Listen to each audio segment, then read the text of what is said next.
다음 주말 후쿠시마 오염수 방류 관련한 IAEA 최종 보고서가 나옵니다. 방류가 임박한 분위기인데요. 국민의힘 우리 바다 지키기 TF 위원 홍석준 의원님 모시고 관련한 이야기 또 어제 있었던 개각 이야기까지 나눠보겠습니다. 안녕하십니까? 예, 안녕하십니까. 반갑습니다. 네, 반갑습니다. 자, 7월 4일 IAEA 최종 보고서가 나오는데 아마 앞서도 보고서가 발표가 됐잖아요. 네. 그 틀이 유지될 것이다 이런 견해가 많은 것 같습니다. 예, 이미 이제 1차, 2차에 걸쳐서 네. IAEA 보고서가 발표되었고 지금 3차 최종 보고서가 7월 4일 발표 예정인데 네. 거기에서 크게 벗어나진 않고 향후에 이제 이것을 어떻게 유지 관리하느냐, 네. 비상시에 어떻게 대처하느냐, 이런 어떤 내용들이 좀 담아질 것 같습니다. 그 라파엘 그로시 사무총장, IAEA 사무총장인데 한국에 방문을 합니다. 네. 이유는 뭘까요? 지금 라파엘 그로시가 한국, 대한민국과 뉴질랜드 예. 3개국을 방문할 예정인데 상대적으로 후쿠시마 이 방류 관련된 반대 여론이 그 여론, 국내 여론 조금 있는 나라들에 대해서 사전에 아하. 그 설명하기 위한 그런 목적으로 방문하는 것이 아닌가 추측됩니다. 우리나라 국내 여론 관련해서 이렇게 얘기를 할 수 있다. 설득도 하는 겁니까 와서 그러면? 사전에 일단 그 결과를 설명하는 자체가 예. 지금 설득용이고 사실은 가장 영향이 1차적으로 영향을 미치는 캐나다나 미국이 상대적으로 이런 문제에 대해서 과학적으로 확실하게 이제 믿고 있기 때문에 네. 여기에 대해서 사실은 관심이 전혀 없거든요. 네네. 그런데 이제 우리나라는 좀 그렇지 않은 상황이기 때문에 이제 IAEA 사무총장이 방문하는 것 같습니다. 원래가 해류상으로 봤을 때는 캐나다나 미국 갔다가 우리 돌아오는 상황인데 예. 캐나다, 미국은 별로 관심이 없다 이 말씀입니까? 그렇습니다. 지금 쿠로시오 해류에서 난류성 해류인데 폭이 100km에 해당되는 필리핀에서 출발해서 이제 북극으로 가는 이제 쿠로시오 해류가 있는데 네네. 후쿠시마 방류가 되면 이 쿠로시오 해류를 따라서 알래스카를 경유해서 이제 캘리포니아 그리고 이제 태평양을 이제 와서 우리나라에 올지 안 올지도 모르고 오더라도 한 4, 5년 걸린다는 게 국제 모든 관련된 연구소에 일치된 어떤 결론입니다. 그렇기 때문에 사실은 1차적으로는 캐나다, 일본이 관계되는 미국이 관계되는데 미국, 캐나다에 대해서는 이미 2011년도에서 2013년도 사이에 알프스가 본격 가동되기 이전에 사실은 조사를 좀 했었습니다. 예. 과학적으로 얼마나 영향을 많이 미치는지 여기에 따라서도 별 영향이 없다 이런 좀 결론이 났기 때문에 지금 현재 있던 후쿠시마 방류에 대해서는 그렇게 관심이 없는 것 같습니다. 그렇기 때문에 이 사무총장이 한국을 지금 방문한다 이렇게 말씀하셨는데 그 성일종 TF 위원장이 방류 5개월이나 몇 개월 후에 만약에 우리나라에서 방사능 물질 나오면 책임지겠다 네. 이런 말을 했는데 네. 또 어떻게 책임지냐니까 표로 또 심판하지 않는 이렇게 또 네. 얘기를 해서 그게 좀 말이 맞냐 이런 얘기가 있던 성일종 것 위원장이 같습니다. 내 직을 걸겠다 더 세게 말했으면 좋았을 텐데. 차라리 예. 표로 심판받는 거는 또 그렇습니다. 이게 사실상 아까 말씀드렸듯이 5개월 7개월 이후에 얼리도 없고 네. 그리고 또 유의미한 어떤 방사능 수치가 일어날 수도 없습니다. 왜냐하면 좀 전에 말씀드린 것처럼 정말 위험한 것은 알프스가 본격 가동되기 이전에 2013년도 이전에 이제 방류된 것이었는데 그 방류된 것이 벌써 와도 2번 이상 올랐던 그런 어떤 시간이 지났지 않습니까? 네. 그럼에도 불구하고 현재 우리나라 해역에는 유의미한 어떤 방사능 어떤 변화 어떤 수치가 없습니다. 그런 걸로 봐서는 앞으로도 그럴 방사능 변화가 있을 어떤 그럴 가능성 거의 없습니다. 10년이 지났는데도 없는데 앞으로 이거 한다 해가지고 있을까 이 말씀이네요. 네. 자, 한편 민주당에서는 여당이 자꾸 먹방 이런 거 하는 거 아니다라고 비판을 하고 있어요. 네. 그렇다면은 민주당처럼 전국을 지금 순회하면서 국민들을 불안하게 하고 국론을 분열시키는 이런 어떤 선전과 괴담을 하는 것이 맞는지는 모르겠습니다. 저희 당에서 이렇게 먹방이란 표현하지만 수산물 어려운 어떤 수산물 어떤 가게에 가서 이렇게 하는 것은 지금 과학적으로는 후쿠시마 방류로 인해서 영향이 거의 없다는 게 국제과학계 99.99%의 일치된 어떤 의견이지만 그러나 찜찜한 것은 사실입니다. 이런 어떤 국민들의 어떤 불안감을 네. 조금이라도 좀 완화를 하고 어려움에 빠진 어떤 수산업을 좀 돕기 위한 그런 어떤 과정에서 저희가 지금 이제 먹방 아닌 먹방을 하고 있습니다. 먹방 아닌 먹방을 하는 거다. 민주당 그 방류 한 6개월 정도 보류하고 한일 양국이 환경영향 평가도 하자. 근데 여당은 지금 IAEA 결과만 네. 충분하다. 네. 이런 입장인 겁니까? 제가 최근에 민주당의 이야기를 들어보면 예. 야, 이런 어떤 당에서 정말 집권을 했나 이렇게 정말 아하. 국제 감각 외교 감각이 없나. 그래서 싱하이밍 대사 찾아가서 머리를 이재명 대표가 조아리고 국제 지금 현재 또 분쟁이 있고 또 달라이라마의 망명 정부로 최근 한 10몇 년간에만 해도 성녀가 많은 분들이 이제 분신 자살한 이 티벳을 네. 또 도종환 또 위원장이 또 방문하고 이렇게 했나 이런 생각이 듭니다. 네. 이 문제는 특히 이런 어떤 원자력이라든지 핵 문제는 특정 국가의 문제가 아닙니다. 네. 그래서 유엔 산하에 이런 어떤 문제를 가장 효율적으로 할 수 있는 전문가 기구인 IAEA를 50년대에 만들었고 여기서 이제 NPT라든지 이런 어떤 국제적인 핵 협정 체제를 다 이제 관할하고 있는 것이죠.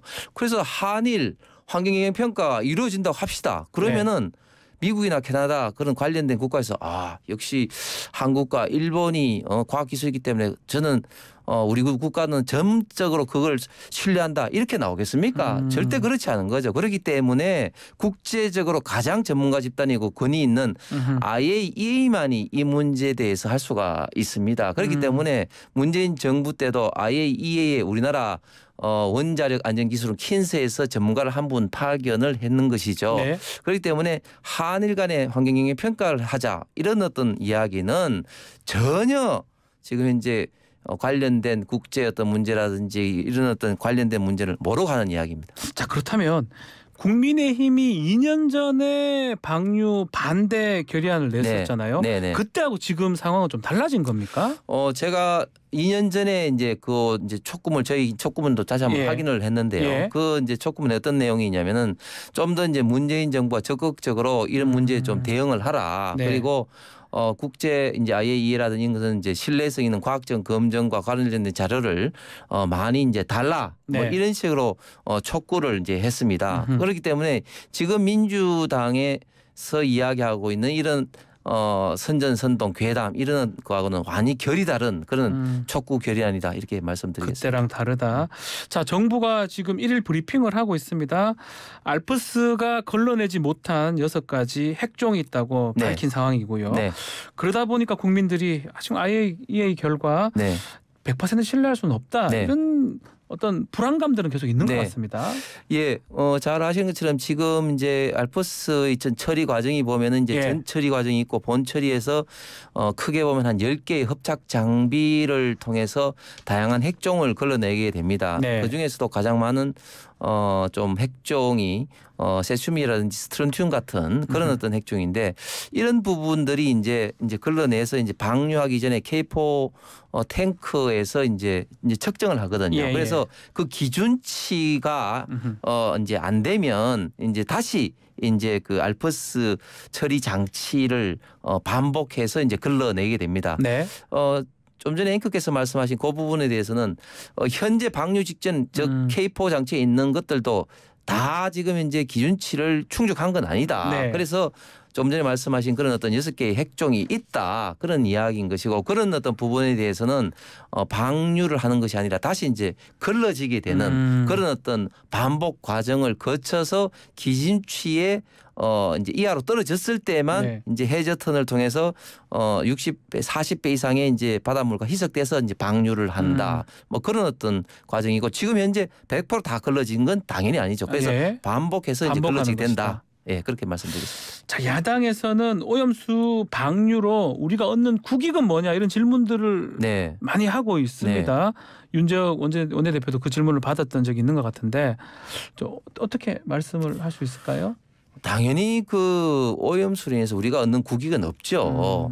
뭐 그런 논리로 따지면은 중국에서 오는 미세먼지로 인해서 우리나라가 얻는 국익이 있습니까? 이 사항은 강경화 장관도 이야기도 했고 네. 문재인 정부의 많은 또 장관들도 이야기했지만 이 사항은 원칙적으로는 일본의 주권적인 사항입니다. 단지 이게 주변 국가들의 영향을 미치기 때문에 IAEA 같은 어떤 국제기구라든지 주변 국가들이 같이 이제 이 문제에 대해서 협의하게 되고 뭐 하는 그런 것이죠. 그래서 우리의 어떤 주권적인 사항으로 이걸 일방적으로 일본에 대해서 방류를 못하게 막을 수는 없는 것이 아니겠습니까? 그래서 국제적으로 협력할 수밖에 없는 그런 문제인 것이고 그래서 우리에게 득이 되는 건 뭐냐 네. 이런 식으로 어떤 논리는 아하. 전혀 맞지 않는 이야기입니다. 아, 그런 얘기는 할 필요가 없다 네. 이 말씀인가요? 알겠습니다. 자, 국내에 정치 연한 질문도 좀 드려보겠습니다. 윤석열 대통령 반국가 세력 발언에 대해서 지금 좀 논란이 좀 되고 있습니다. 야당에서는 뭐 반국가 세력 검찰총장 아니었냐 이런 얘기도 하고 있고요. 어떻게 보고 계십니까? 예, 그 발언을 이제 하신 것이 이제 자유총연맹이라고 우리나라에서는 가장 어떻게 보면 좀 보수적일 수도 있고 또 국가의 대한민국의 좀 안정과 네. 이런 정체성에 대해서 염려하고 걱정하는 그런 어떤 단체에서 하신 말씀인데 네. 그런데 그 하신 그 말씀에 이제 그 앞에 보면은 그 북한의 어떤 핵무기를 이렇게 개발하고 있는데 그 유엔 제재를 풀어달라고 이제 업소를 하는 것이라든지 또 유엔사 해체를 이제 몰고는 이런 어떤 종전 어떤 그 협정을 주장하는 거라든지 이런 어떤 반국가 세력에는 좀 단호하게 대처해야 된다고 네. 이야기를 하셨죠. 앞에는 그렇게 예, 됐습니다. 예. 예. 그래서 그런 어떤 사항들로 봐서는 그렇게 이야기를 하면은 사실은 반국가 세력일 수밖에 없지 않냐 그런 좀 생각이 듭니다. 그 얘기로 따지보면 반국가 세력은 그렇습니다. 맞다. 그 좀 대통령실에서는 뭐 어떤 것을 지칭한 것은 아니다. 그렇습니다. 어떤 정부를 지칭한 것은 그렇습니다. 아니다라고 네. 하는데 네. 그러면 문재인 정부를 얘기하는 건 아니다 이렇게 봐야 되는 겁니까? 그렇습니다. 그렇게 주장하는 집단과 세력은 대한민국의 또 안정과 그리고 어떤 정체성을 위협하는 어떤 반국가 세력이다 이렇게 이제 말씀하신 것이죠. 알겠습니다. 자, 지금 어제 인사가 있었는데 이동관 방통위원장 임명은 안 된 것 같아요. 네. 아직까지. 네. 자꾸 미뤄지는 것 같습니다. 많은 언론에서 이제 그 며칠 전에도 제가 이제 모 언론에 가서 이제 임명할 거냐 할 때 제가 시기적으로 그렇지는 않을 거다 그렇게 했습니다. 딱 맞췄네요. 예. 왜냐하면 저는 이제 두 가지 이유라 보는데 첫 예. 번째는 어제 임명을 했다면은 지금 이제 그 한상혁 전 방통위원장 잔여 임기와 또 새로 시작되기 때문에 인사청문회를 형식적으로 두 번을 거쳐야 됩니다. 아하. 그렇기 때문에 이런 어떤 절차도 야당의 어떤 공세를 뭐 받는 그런 어떤 빌미가 되기 때문에 좀 그럴 거고 또 두 번째는 지금 김효재 그 대행 체제로 이루어지고 있는데 네. 뭐 지금 그래도 좀 무난하게 좀 이루어지고 있는 것에서 굳이 서둘러서 이제 임명될 수밖에 없는 그런 어떤 시기이기 때문에 서둘러서 네. 할 필요는 없다고 판단한 것 같습니다. 그러면 결국 뭐 언젠가는 임명을 할 것이다 이렇게 보시는 제가 겁니까? 볼 때는 현재 뭐 내정 뭐 발표는 하지 않았지만 예. 지금까지 흘러가는 흐름으로 봐서는 예. 그럴 것 같습니다.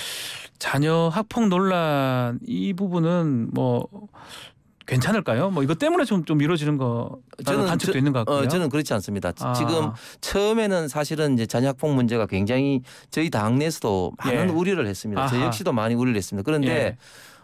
점점 이제 실체적 진실이 저는 좀 드러나고 있다고 보는 게 보통의 어떤 학폭은 학생 시절에 받은 어떤 그런 어떤 물리적인 폭력에서 많은 정신적 충격을 받아서 그게 계속해서 쌓여지는 거 아니겠습니까? 네. 그런데 이 사건은 보니까 당시에 학폭이라고 뭐 피해를 받았다고 했는데 학생들이 오히려 지금이 아니고 과거에 2011년도에도 이동관 특보의 아들이 다른 학교로 강제 전학되는 것을 막았다. 화해했고 지금도 친구로 지내고 있다. 그 당시에도 이야기를 하더라고. 그리고 최근에도 그중 피해자 중 한 사람이 언론에 나와서 그런 이야기를 했지 않습니까? 네. 그렇기 때문에 이것은 단순한 어떤 그 일반적인 학폭이 아니다. 그런 좀 생각이 들면서 그 부분에 대해서 학폭 문제가 뭐 이렇게 그 방통위원장의 그 임명을 발목 잡는 그런 것은 저는 좀 아니라고 좀 봅니다. 자, 어제 장차관 인사는 전체적으로 어떻게 평가하고 계십니까? 예, 그 생각보다 조금 소폭이었습니다. 처음에는 생각보다 적다. 예, 장관급이 뭐 두 명 산업부 장관이라든지 예. 또 뭐 가교일 이렇게 됐습니다만은 장관급은 이제 두 분으로 네. 이제 됐고 차관이 상대적으로 많았었는데 그것은 그만큼 일단 첫 번째는 장관은 상대적으로 이제 인사청문회라든지 뭐 그런 어떤 과정을 거치기 때문에 시간이 좀 걸리는 것 같고 반대로 좀 차관은 실질적으로 좀 일하는 자리에서 기존의 뭐 비서관들이라든지 또 상대적으로 많은 좀 어떤 풀을 가지고 이렇게 많이 인사가 좀 나는 것 같습니다. 네, 그치 말했던 것처럼 그 차관 자리에 용산 대통령실에 근무하던 비서관 5명이 지금 갔습니다. 네, 대거 네. 발탁이 됐고, 네. 어떻게 박근혜 예전 정부 때 실제 차관 뭐 이런 얘기도 있었지 않습니까? 네, 네, 네. 이명박 정부 때는 왕차관 또 얘기가 있었고요. 뭐 그런 상황 아닌가 이런 또 얘기도 있는 것 같습니다. 글쎄 뭐 조직에 있어서 물론 이제 장차관의 어떤 그런 어떤 위계 질서도 중요하지만 또 대통령과의 어떤 인적인 어떤 관계 때문에 또 차관의 어떤 영향이 큰 때도 있었죠. 뭐 그것은 뭐 박근혜 MB뿐만 아니라 문재인 뭐 대통령 정부 때도 있었고. 네. 그런데 지금은 이제 그런 어떤 문제보다는 좀 상대적으로 대통령과의 어떤 국정 철학을 이제 같이 공유를 하면서 특히 이번에 차관들은 대부분 해당 부처에서도 굉장히 좀 엘리트로 평가를 받아서 이제 그 대통령실에 이제 비서관으로 대부분 이제 다 이제 근무를 했던 분입니다. 네. 저도 뭐 개인적으로 대부분을 알고 있는데 그렇기 때문에 좀 대통령이 좀 국정 철학을 해당 부처의 정책을 할 때 좀 많이 좀 그 실질적인 어떤 역할과 힘을 많이 불어넣을 것 같습니다. 정확하게 국정 철학을 이해해서 실행을 할 것이다. 네. 그게 이 사람들의 역할이다. 그렇습니다. 네. 알겠습니다. 자, 오늘 말씀 여기까지 듣겠습니다. 감사합니다. 예, 감사합니다. 홍석준 국민의힘 의원과 함께했습니다.